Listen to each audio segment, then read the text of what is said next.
चलिए आप लोगों की तैयारी बढ़िया हो गई होंगी।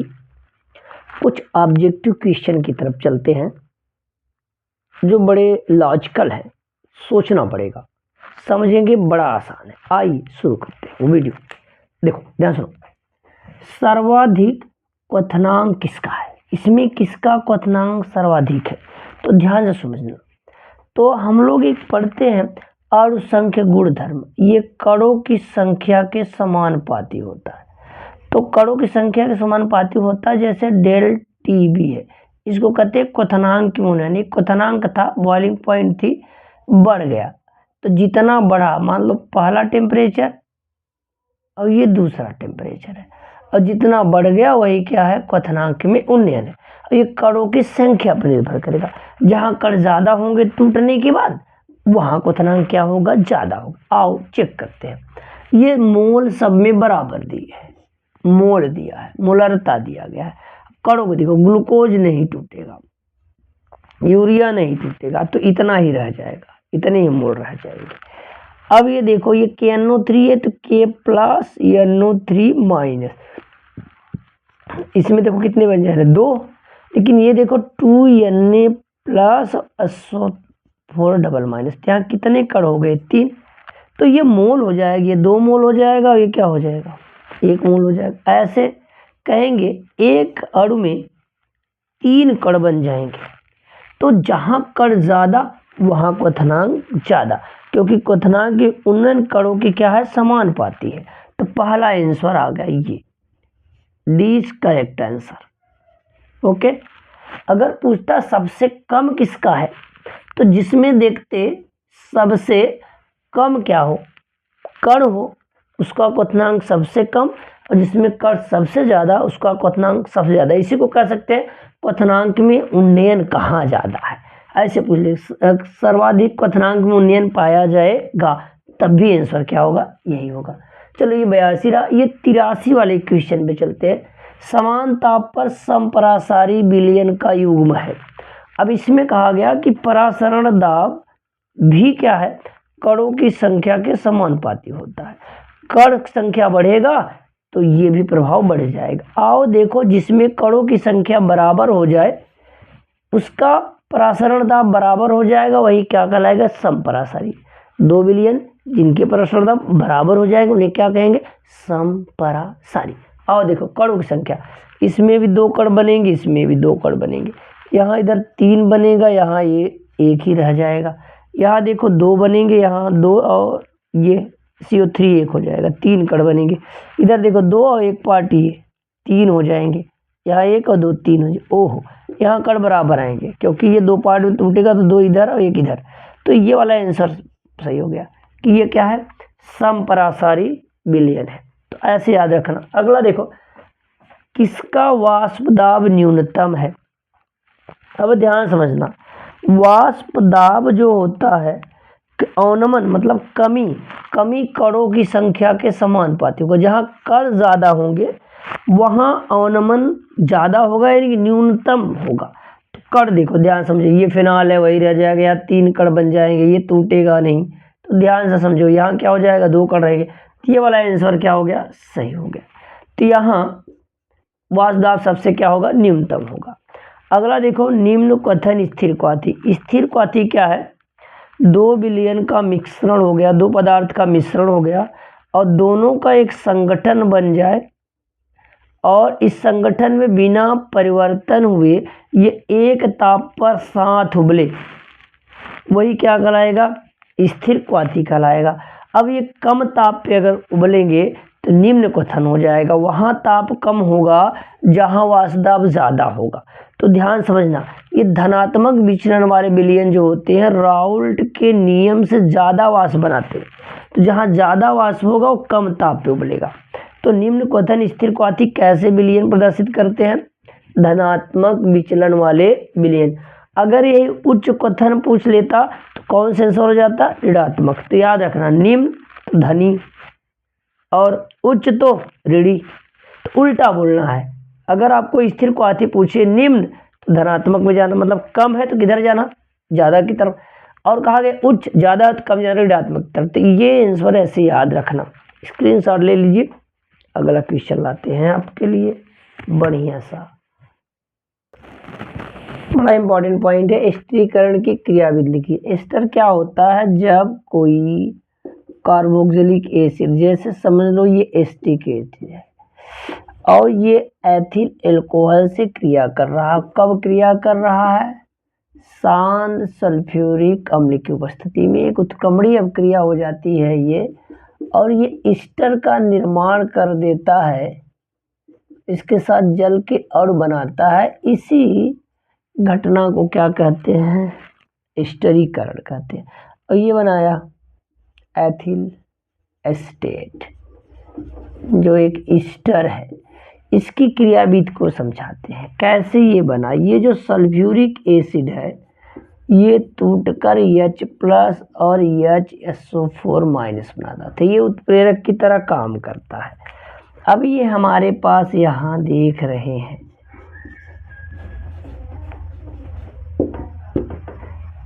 ऑक्सीजन के पास लोन पेयर है, ये H+ आई अपना एक इलेक्ट्रॉन इसको देता है, भैया कहो आओ आओ मेरे पास, आ जाता है और ये अपना इलेक्ट्रॉन देकर इसको फंसा लेता है इधर। जैसे फंसता है और ये इसके इलेक्ट्रॉन को अपनी ओर खींचता है, बॉन्ड ब्रेक कर जाता है।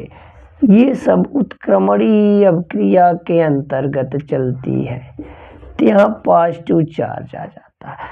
अब एल्कोहल वाला जो अणु है ये भी कम नहीं है, मौका देखा, अपना लोन पेयर फेंका। जब फेंका तो अपना इलेक्ट्रॉन दिया, इधर प्लस चार्ज आ गया, उसको देखो, ये देखते रहो, ये क्रियाविधि देखो, तमाशा ही तमाशा। आओ आओ आओ आओ, देखो जब ये इलेक्ट्रॉन देगा, एक इलेक्ट्रॉन इसको देगा, प्लस गायब, और इसका इस पे क्या आ जाएगा? जब देखो प्रोटॉन बराबर इलेक्ट्रॉन होते हैं, 8 प्रोटॉन और 8 इलेक्ट्रॉन, एक इलेक्ट्रॉन चला गया, 7 ज़्यादा कौन हुआ? प्रोटॉन ही हुआ ना, इसके ऊपर प्लस आ जाएगा। अब ये तोड़ता है, इधर तमाशा जोड़ता है। तो देखो उत्क्रमणी प्रकार की कहानी ऐसा ऐसा। आओ देखो इधर प्लस लग जाता है और ये OH, इधर O2H5 कुछ प्लस चार्ज आ गया। अब देखो ये ब्रेक करता है, जल का जलजला होता है, जल के अणु क्या हो जाते हैं? बाहर। जैसे बाहर हुआ और ये देखो देखो इस पे कौन सा चार्ज आ जाएगा? प्लस OH, ओहो C2H5। अब देखो अब इसका लोन पेयर बर्दाश्त नहीं कर पाता, ये अपना इलेक्ट्रॉन दे देता है, कहता भैया आओ हम हैं ना, तो किसका गम है? तो इधर कौन सा चार्ज आएगा? पॉजिटिव, इधर CH3, ये C2H5O। तो ध्यान से देखो देखो देखो देखो, कुछ ऐसा है, ये ऐसा है, कुछ चीज़ें छूट रही हैं कहानी में। अब ये ब्रेक करेगा, भैया जहाँ से आए थे वहीं चले जाओ। ये गया, साधु संत आदमी गया। इधर देखो अब इनका अपना कंपाउंड बन गया। यही क्या है? स्थिरीकरण की क्रियाविधि। बड़ा इंपॉर्टेंट पॉइंट है, थोड़ा सा रिवाइज कर लीजिएगा। आसान है, बड़ा ही आसान है। बने रहिए वीडियो में, देखते रहिए ऐसे ही। चलिए बड़ा प्यारा सा क्वेश्चन शुरू करते हैं। अधिक अम्लीय है, कौन इसमें अधिक अम्लीय है? तो हमने कहा कि आप कैसे पहचानोगे कि ये कार्बन जो होता है वो +I ग्रुप होता है और ये अम्लीय गुण को घटाता है। तो भैया यहाँ भी घटाएगा, इसमें नहीं है तो नहीं घटाएगा, इसमें है घटाएगा। इसका मतलब अधिक अम्लीय ये निकलता है। लेकिन ध्यान से सुनना, अब जब कोई आर्थो पे होता है, ये पहला पोजीशन है, दूसरा जो 1-2 का रिलेशन होता है मेन ग्रुप से, वो आर्थो होता है। आर्थो में अगर कोई ग्रुप लग जाए पोजीशन पे, कार्बोक्सिलिक एसिड में अगर ये बेंजोइक एसिड में कोई आर्थो पोजीशन पे लग जाए तो आंख मूंदकर समझ लो अधिक अम्लीय होगा। इसको कहते हैं आर्थो प्रभाव। होता क्या है आर्थो प्रभाव पे? जो ये ग्रुप है यहाँ पे देख रहे हैं ऐसे, ये तो आर्थो प्रभाव का रिपल्सन कारण ऐसे घूम जाता है। ये जो ऐसे है मान लो ये ऐसे है ना, ऐसे इधर इधर ऐसे हो जाता है, तो ये अनुनाद नहीं बना पाता, तो आपस में ही ऐसे ये इक्विवेलेंट रिजोनेंस देने लगता है यहीं पे, तो ज़्यादा अस्थायी हो जाता है। तो बिल्कुल याद कर लो, आर्थो के बेंजोइक एसिड पर कोई आर्थो पोजीशन पर लग जाए बेंजोइक एसिड में, उसका अम्लीय गुण क्या होगा, अधिक होगा। बहुत ही खतरनाक पॉइंट थी ये। चलिए ये देखते हैं, बड़ा ही अच्छा सा, बड़ा ही सुंदर सा क्वेश्चन है। क्या कह रहा है, 27 डिग्री सेल्सियस ताप पर m/10 NH2CO विलयन के परासरण दाब की गणना करिए। परासरण दाब बराबर होता है π=CST। टी जो है ताप है, वो परम ताप है, तो जो ताप दिया जाता है डिग्री सेल्सियस में से 273 जोड़ देते हैं, तो ये हो जाएगा कितना, 300। तो ध्यान से सुन देखो, और ये यस दिया गया है, सी होता है कंसंट्रेशन, मतलब यही m बाई क्या है 10 है, इसका मतलब 1/10 मतलब 0.1 है, इसका कंसंट्रेशन हो गया मोल प्रति लीटर। अब पाई बराबर होता है सी, इसका 0.1 वैल्यू हो गया, और यस की वैल्यू 0.0821 हो गया। बात समझ रहे ना। और ये क्या है, 300 है। अब आओ देखो कहानी, अब जब हम मल्टीप्लाई करेंगे तो क्या हो जाएगा, देखो ये होगा,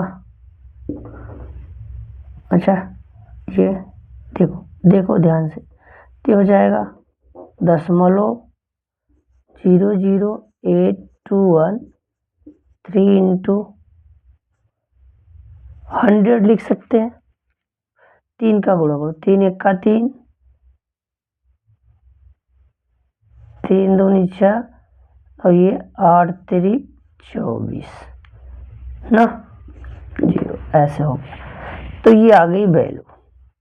अब इसमें क्या हो गया, 100 से मल्टीप्लाई कर दो ना, तो क्या हो जाएगा, ये 2.863 वायुमंडल,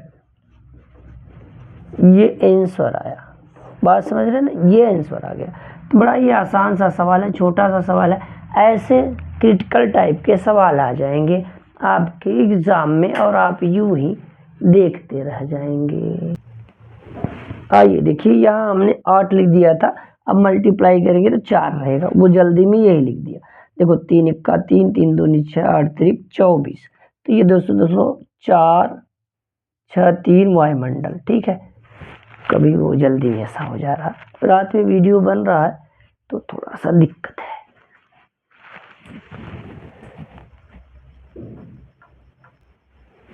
चलिए एक क्वेश्चन और देखते हैं, क्या कह रहा है, 3 ग्राम यूरिया को, ध्यान समझिए, ऐसे एक सलूशन बना रहे हैं, इसमें 3 ग्राम यूरिया है, यानी कि W1 क्या है, 3 ग्राम है, और 100 ग्राम जल है, यानी W2 विलायक है, कितना ग्राम है, 100 ग्राम, घोलकर विलयन बनाया गया। इसके क्वथनांक में उन्नयन की गणना करिए, कितना क्वथनांक में उन्नयन होगा, तो क्वथनांक उन्नयन डेल टीबी बराबर होता है KB × W1 × 1000 × W2 × M1। M1 क्या है, जो मिलाया जा रहा है, विलेय जो है यूरिया है, यूरिया का सूत्र लिखो CONH2NH2 है, तो इसका जो अणुभार है वो M1 है, M1 ज्ञात करो।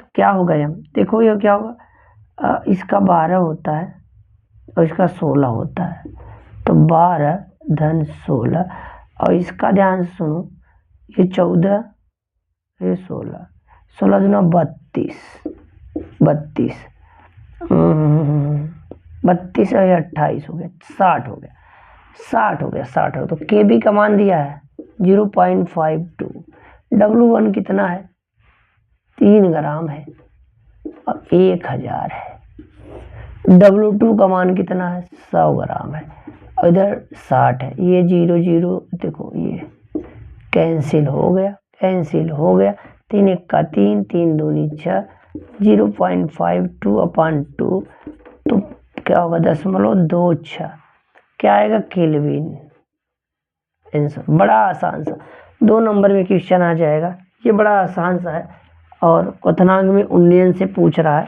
तो आसान है, बहुत ही आसान है, आसानी से क्वेश्चन लिख सकते हैं। चलिए आइए देखिए क्या कह रहा, दिए गए अपक्रिया के लिए नष्ट समीकरण लिखिए। तो बड़ा ही आसान है, नष्ट समीकरण पहचानते हैं कि ऑक्सीकरण हो रहा है कि अपचयन हो रहा है। तो यहाँ हम लोग देख रहे हैं कि क्या हो रहा है, ऑक्सीकरण लॉस कर रहा है, यहाँ भी लॉस कर रहा है तो ऑक्सीकरण हुआ है, इसमें भी क्या हुआ है ऑक्सीकरण, यहाँ भी क्या हो रहा है ऑक्सीकरण हो रहा है। ठीक है, अब ऑक्सीकरण के लिए कैसे लिखते हैं, E O P equal to E naught O P, ये रिएक्शन है -2.303 RT/NF log बेस 10 OS/RS।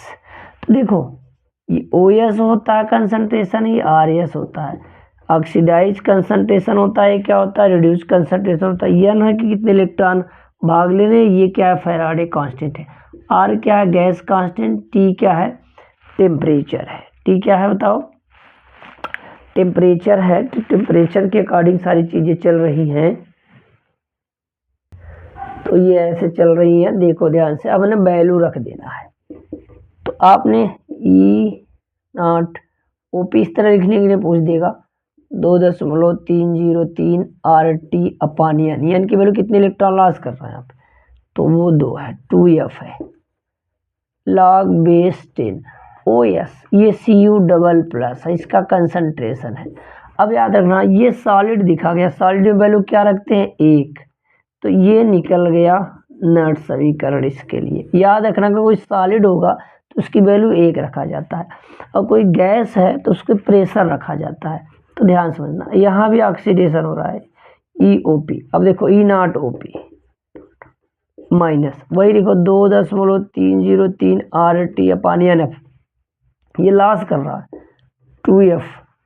अब देखो क्या होता OS, ये क्या है log बेस 10 जो Cl- है सॉरी प्लस है, तो इस पे जो जितने मोल्स है वो पावर में चला जाएगा, और ये जो गैस है इसके लिए इसका प्रेशर लेंगे, तो ये निकल गया नष्ट समीकरण। नष्ट समीकरण है, स्क्रीनशॉट लीजिए। थोड़ा सा और बताते हैं आपको,